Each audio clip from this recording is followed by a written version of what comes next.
계속해서 계시록의 말씀 우리가 함께 나누고 있지요. 네, 계시록은 사도 요한이 반모섬에서 계시를 받아 기록한 말씀입니다.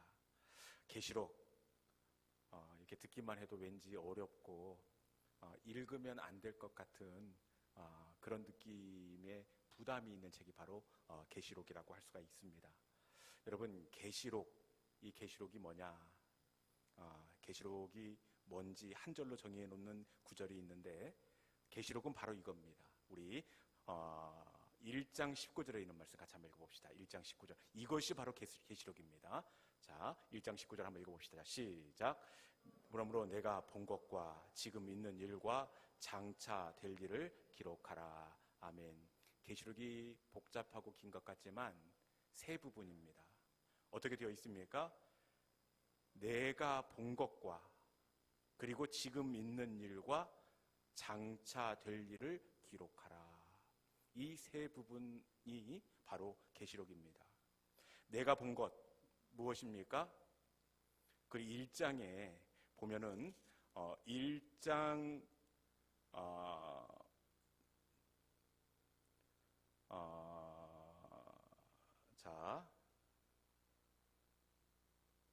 자, 1장 12절 있는 말씀 한번 읽어봅시다. 1장 12절. 자, 시작.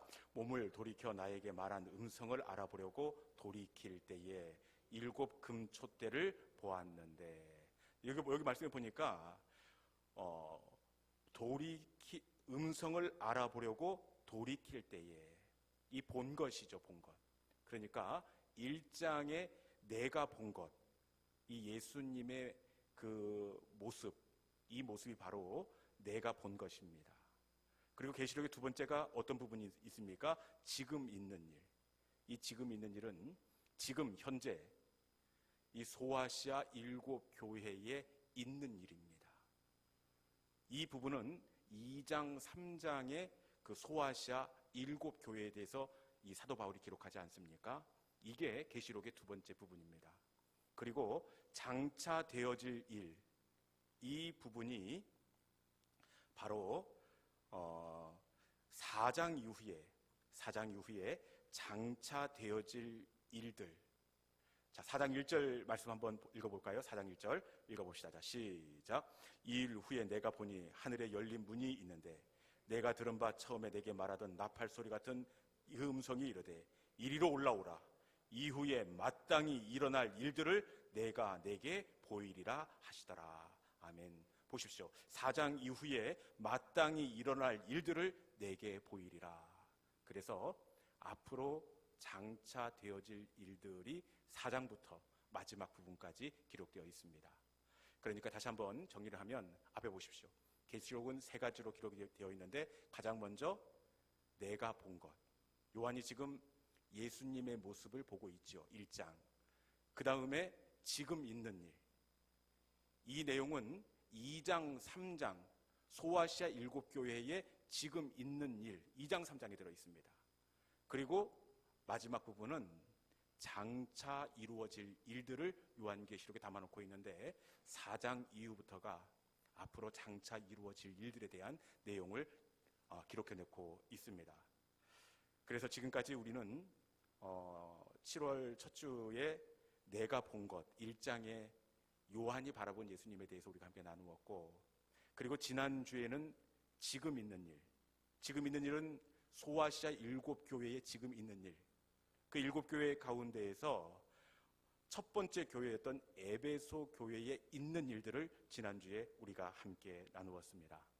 그래서 계속해서 지금 있는 일 소아시아 7 교회에 대한 부분을 우리가 알아갈 터인데, 먼저 지도를 통해서 그 소아시아 지금 있는 일을 기록한 교회가 어디에 있는지, 어떤 교회인지 한번 지도를 한번 열어보 주시겠습니까? 네네. 제일 아래쪽에 보니까 에베소 교회 보이나요? 네. 그리고 그 위에가 서머나, 그 다음에 세 번째가 제일 위에 버가모, 그 다음에 아래쪽이 두아디라, 그 다음에 사대, 빌라델피아, 라우디게아, 이렇게 7 교회입니다.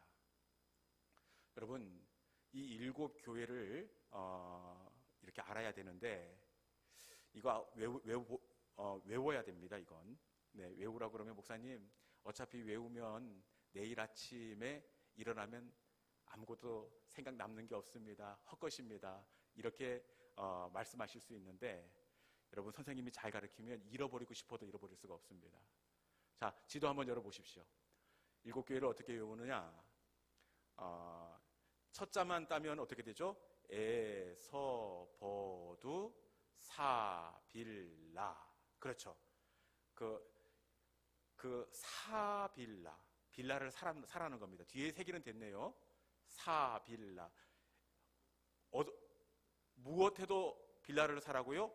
애서 써도 사빌라. 이렇게 외우면 애가 섰어도 빌라를 사야죠. 그렇죠. 이렇게 외우면 절대로 안 까먹겠죠. 7교회 어떻게 한다고요? 애서 써도 사빌라. 뒤쪽에 사빌라는 절대 안 까먹을 것 같은데 앞쪽에 4교회가 조금 문제긴 하는데 애서 버두입니다. 애서 써도 그러면 애서 써두 애서 써도 사빌라. 외울 수 있겠습니까? 네, 이렇게 해서 7교회를 정리를 하는데 선생님이 잘 가르치면 잃어버리고 싶어도 잃어버릴 수가 없습니다. 천국 가서 마지막 남는 것은 애서 써도 사빌라는 끝까지 남을 겁니다. 네, 그래서 지난주에 우리가 처음 교회였던 에베소 교회에 대해서 우리가 함께 나누었습니다. 여러분, 에베소 교회는 인간적인 눈으로 보면 완벽한 교회입니다. 그 에베소 교회를 바울이 담임을 했고, 그리고 그 당대를 풍미했던 스타 목사님들이 연이어서 목회했던 교회입니다. 바울 다음에 누가 목회했죠? 디모데가 목회했고, 디모데 다음에는 사도 요한이 목회했습니다. 그렇기 때문에 얼마나 훈련이 잘 됐던지 이 사람들은, 이 에베소 교회는 그 거짓 사도를 분별할 날만큼 영적인 수준이 있었습니다.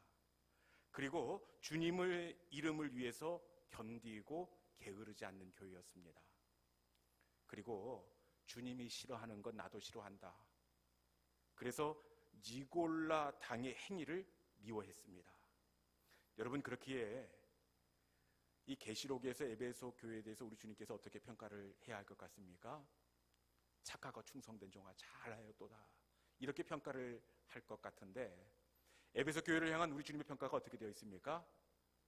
그렇죠. 회개하라, 회개하라, 책망이 있습니다. 누가 봐도 에베소 교회는 완벽한 교회처럼 보여지는데 아주 훌륭하게 사역을 감당하고 있는데 우리 주님의 평가는 회개하라, 책망이 있습니다. 왜 책망하고 있죠? 사역을 잘못했기 때문이 아니라 처음 사랑을 버렸기 때문에 그렇습니다. 에베소 교회는 완벽하게 사역을 감당한 것 같지만 그들은 사랑하기에 사역을 감당한 것이 아니라 무엇으로? 의리로 사역을 감당했습니다. 신앙의 연수가 되어감에 따라서 자기에게 맡겨진 그 사명을 의리로 감당을 했습니다.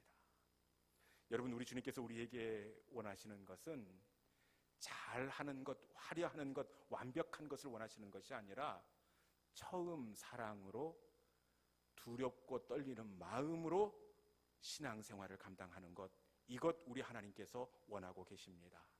이 시간 우리의 마음 가운데 잃어버린 첫사랑의 감격이 새로워질 수 있기를 주님의 이름으로 축원합니다. 오늘은 요한이 지금 있는 일, 이 두 번째 교회가 어떤 교회죠? 서버나 교회입니다. 서버나 교회에 대한 말씀입니다. 이 서머나는 에베소 북쪽에 위치한, 지도에서 확인하셨다시피 도시입니다. 지금의 터키 땅 이즈미르 지역입니다. 서머나 교회가 어떤 교회인지 우리 본문을 통해서 알아보는데, 본문 2장 9절의 말씀을 통해서 서머나 교회가 어떤 교회인지 한번 같이 살펴보도록 하겠습니다. 자, 시작. 내가 내 환난과 궁핍을 알거니와 실상은 내가 부여한 자니라. 자칭 유대인이라 하는 자들의 비방도 알거니와 실상은 유대인이 아니요 사탄의 회당이라. 아멘. 서머나 교회가 어떤 교회라고 합니까? 내 환난과 궁핍을 알거니와, 이렇게 되어 있습니다. 서머나 교회는 환난과 궁핍 가운데 있었던 교회입니다. 얼마나 궁핍이 심했느냐? 이 궁핍이라는 헬라어 단어가 두 가지로 사용이 되는데, 이 페냐와 푸토케이안입니다. 이 페냐는 비교해서 상대적으로 빈곤한 삶, 이런 단어의 뜻을 가지고 있는데, 지금 서머나 교회 가운데 궁핍이라고 설명할 때는 푸토케이안을 쓰고 있습니다. 그것은 그냥 빈곤 정도가 아니라 거지처럼 남루한 삶이란 뜻이 있습니다. 그러니까 지금 서머나 교회는 누더기진 삶, 아주 딱 보기에도 초라한 그런 삶을 이 서머나 교인들이 살고 있다는 겁니다. 왜 서머나 교회가 이렇게 궁핍한 생활을 하고 있을까요? 이 교인들이 직장 아니면 뭐 일을 잘 하지 않아서 그럴까요? 게을러서 그럴까요? 서머나 교회는 왜 거지처럼 남루한 삶을 교인들이 모두 다 살고 있었을까요? 그것은 이 서머나 지역에 황제 숭배를 이 서머나 교회 교인들이 거부했기 때문에 그렇습니다. 이 서머나 도시는 로마 황제 숭배와 아주 밀접한 관련이 있는 도시입니다. 당시 황제를 숭배하게 되면 로마에서 신전을 지어주게 되어 있습니다. 신전이 유치되면 이 서머나 지역 도시에 세금을 감면해 줍니다. 다양한 편의시설을 공짜로 얻을 수 있게 되었습니다. 그래서 이 서머나 도시에서는 적극적으로 황제 숭배를 추진하고 있었습니다. 당시 서머나 사람들의 인사는 이 황제 숭배를 나타내는 가이사는 주님입니다. 우리 시골에서 지나가면서 인사할 때 진지 잡수셨어요? 이렇게 인사하는데, 이 사람들은 인사가 가이사가 주님입니다. 가이사는 하나님입니다. 이 황제 숭배를 적극적으로 펼쳤던 도시가 바로 서머나입니다. 그런데 기독교인들은 가이사는 주님입니다, 이 고백을 할 수가 없습니다. 가이사가 주님이 아니라 오직 주님을 고백하기로 그 마음의 믿음의 확신을 가지고 있었던 사람이기 때문입니다. 가이사를 구주로 고백하지 않으면 어떻게 되느냐? 부당한 세금을 납부해야 합니다. 종교세라고 해서 우리도 주민세 가령 한 3만 원 낼 것 같으면 이 가이사를 구주로 고백하지 않으면 약 100배의 그 주민세를 내야 되다고 합니다. 3만 원이면 100배면 얼마입니까? 300만 원을 내야 됩니다. 300만 원. 그리고 가이사를 구주로 고백하지 않으면 취업을 할 수도 없습니다. 면접 때 가이사는 주님이시다 고백하라고 합니다. 그러니 어디 이력서를 낼 수가 있겠습니까? 그리고 가이사를 구주로 고백하지 않으면 당시 길드라고 하는 노동조합에 가입을 할 수가 없습니다. 노동조합에 가입을 하지 않으면 그 경제적인 도움을 얻을 수가 없습니다. 그리고 나중에는 이 가이사를 구주로 고백하지 않는 사람들은 그 정도가 심해져서 순교의 위협까지 당하게 될 상황이 되었습니다. 그렇기에 이 서머나 교인들이 어떤 삶을 살았겠습니까? 과도한 세금이 징수되고, 그리고 취업을 할 수가 없습니다. 그러니 궁핍한 삶을 살 수밖에 없었습니다.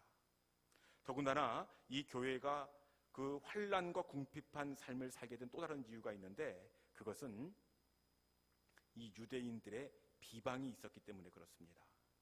우리가 봉독한 9절 말씀에 보니까 유대인이라 하는 자들의 비방도 알거니와, 실상은 유대인이 아니요 그들은 사탄의 회당이라, 이렇게 말씀하고 있습니다. 여러분, 유대인들이 어떻게 비방을 하느냐? 이 유대인들은 이 로마에 의해서 그 예루살렘이 장악을 당하자 세계 각지로 흩어진 디아스포라 유대인을 의미합니다. 이 흩어진 유대인들이 서머나 지역에도 이렇게 흩어져 살고 있었는데, 유대인들의 눈에 기독교인들은 눈의 가시와 같은 존재입니다. 같은 유일신 하나님을 믿는다고 하면서 예수님이 이 땅에 오신 하나님이라고 이야기를 합니다. 그러니 유대교 입장에서 볼 때 기독교는 폐륜적인 이단 종파라고 생각이 되어졌습니다. 그래서 유대인들이 이 로마 정권과 결탁해서 기독교인이 어려움을 당하도록 더욱 치밀하고 지능적으로 박해를 가하게 되었습니다. 얼마나 치밀하고 지능적으로 어려움을 주었던지 9절 마지막 부분에 보니까 실상은 유대인이 아니요 뭐라고요? 사탄의 회당이라. 유대인이 아니라 사탄이 저들을 이용하고 있다고 이야기할 정도입니다. 사탄이 준 지혜를 활용해 기독교인들이 빠져나갈 수 없는 제도들을 만들어 이 서머나 교회 교인들을 환난과 궁핍에 몰아넣었습니다. 여러분, 황제는 주님이시다.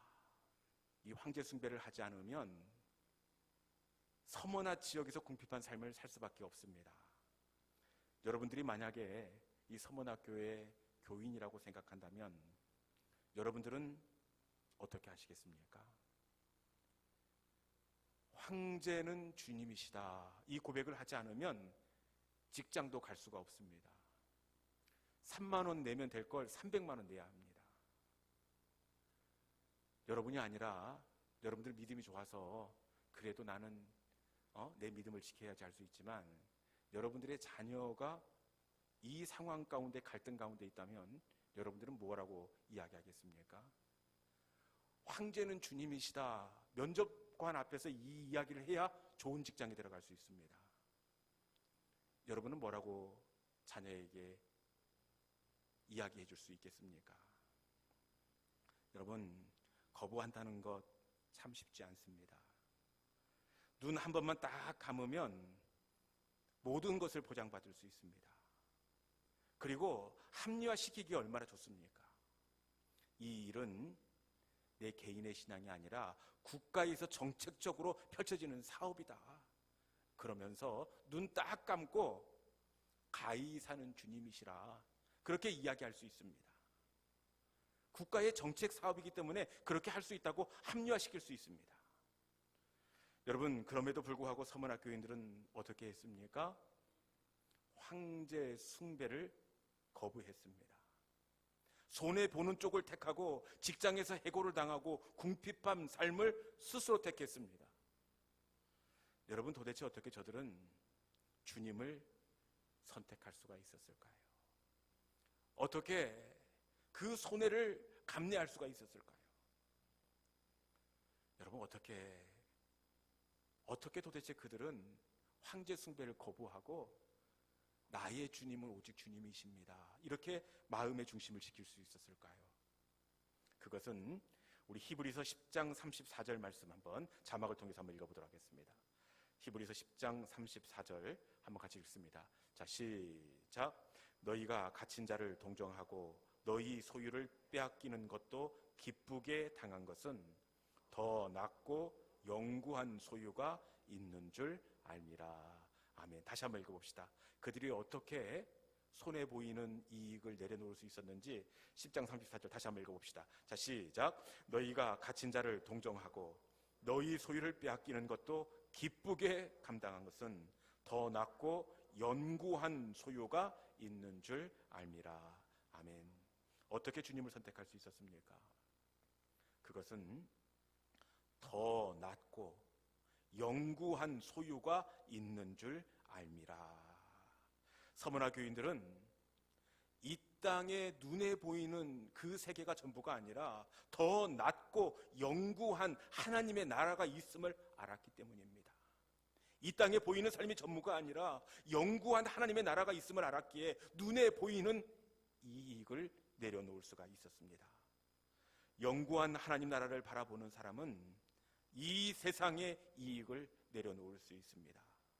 영구한 하나님의 나라를 바라보는 사람은 심지어 목숨까지도 내려놓게 될 줄로 믿습니다. 영화 창끝의 주인공이었던 짐 엘리어트 선교사가 있습니다. 이 에콰도르 선교를 위해 생명을 내어놓습니다. 신학교를 막 졸업한 짐 엘리엇이 1952년에 에콰도르 원주민 선교를 갑니다. 거기에서 아무 저항도 하지 못하고 이 잔인하게 순교를 당합니다. 나중에 알게 된 사실은 그에게 사실은 총이 있었대요. 총. 여러분, 그 사람은 기껏해야 창이나 활입니다. 총이 이길 수 있습니다. 그럼에도 불구하고 총을 사용하지 않았습니다. 왜 사용하지 않았을까요?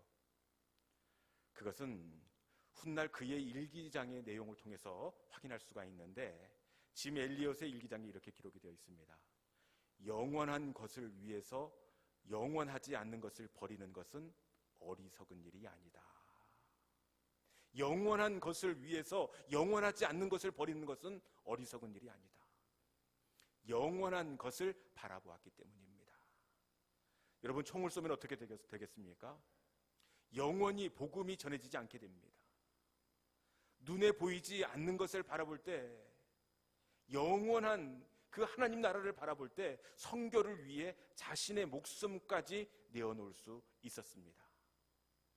여러분, 믿음은 눈에 보이는 이 땅을 바라보는 것이 아니라 영원한 것을 바라보는 것입니다. 영원한 것을 바라볼 때 이 세상의 손해를 감당할 수 있고, 영원한 것을 바라볼 때 세상의 방법과 주님의 방법 사이에서 나를 부인하고 주님이 원하시는 편을 선택할 수가 있습니다. 이 땅이 아니라 눈을 들어 영원한 하나님 나라가 있음을 바라보는 우리 믿음의 성도들이 될 수 있기를 축원합니다. 여러분, 누가 봐도 서문학교회는 환난과 궁핍 가운데 어려운 삶을 살고 있는 것처럼 보여집니다. 인간적인 눈으로 보면 가장 불쌍한 사람이고, 인간적인 눈으로 보면 참 어리석게 보여집니다. 그런데 이 서머나 교회를 향해서 우리 주님께서는 뭐라고 말씀하십니까? 우리가 읽었던 말씀 보니까 실상은 내가 부요한 자다, 이렇게 이야기합니다. 세상적인 눈으로 보면 환난과 궁핍 가운데 있는 것처럼 보여지지만 우리 주님이 볼 때는 내가 가장 부요한 자라 그렇게 평가하고 있습니다. 여러분, 환난과 궁핍 가운데 있는 그들을 향하여 우리 주님은 실상은 부요한 자라, 왜 이렇게 말씀하고 있을까요? 그것은 그들이 주님 때문에 세상의 것을 포기할 때 우리 주님이 그들의 소유가 되어 주었기 때문인 줄로 믿습니다. 세상에서 가장 부요한 주님이 그들의 편이 되어 줄 때 실상은 가장 부요한 믿음의 성도들이 될 수 있었습니다. 여러분, 이 땅에 바라보는 눈에 보이는 세상이 전부가 아니라 우리가 영원한 나라가 있다는 것을 바라볼 때 우리 손에 당장 붙들리는 이익을 포기할 수 있고 하나님의 편을 선택할 수가 있습니다. 우리가 포기하면 그것으로 끝나는 것이 아니라 실상은 부요한 자라, 하나님께서 채우시고 하나님께서 알아주시고 하나님께서 내 편이 되어주십니다. 우리가 이 땅을 살아갈 때에 당장의 이익 때문에 주님을 부인하는 것이 아니라 이후의 영원한 나라 천국의 상급을 바라보면서 장차 우리가 받게 될 그 영광과 비교함으로 말미암아 우리가 하나님의 편을 선택하며 나아가는 우리 모든 믿음의 성도들이 될 수 있기를 주님의 이름으로 축원합니다. 이 시간에 우리 주신 말씀을 붙잡고 주님 다시 오실 때까지 나는 이 길을 걸어가겠습니다. 주님, 주님만이 나의 주님입니다. 주님, 선택의 기로에서 내가 나를 부인하고 주님을 붙잡고 주님이 주인 되심을 그렇게 선포하면서 나아가겠습니다. 주님 다시 올 때까지 나는 이 길을 가겠습니다. 우리 마음의 고백을 담아서 함께 찬양하도록 하겠습니다.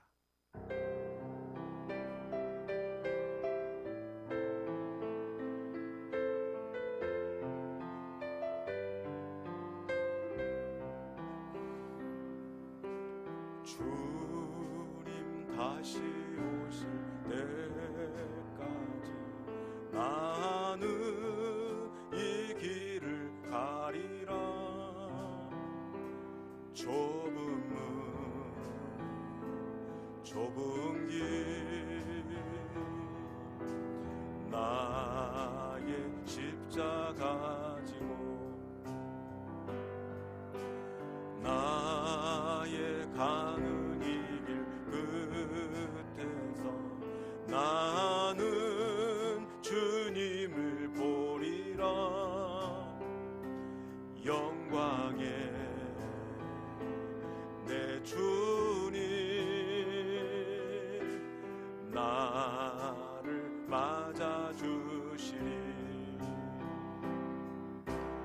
주님 다시 오실 때까지 나는 일어나 달려가리라. 주의 영광 온 땅 덮을 때 나는 일어나 노래하리.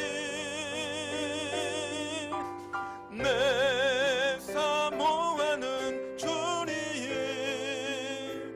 온 세상 구주시라. 내 사모하는 주님 영광의 왕이시라.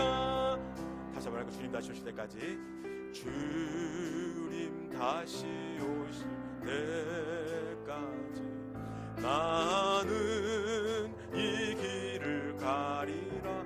좁은 문 좁은 길, 좁은 문 좁은 길, 나의 십자가 지고 나의 가는 이 길, 나의 가는 이 길 끝에서 나는 주님을 보리라. 영광의 내 주님 나를 맞아주시리. 주님 다시 오실 때까지 나는 일어나 달려가리라. 주의 영광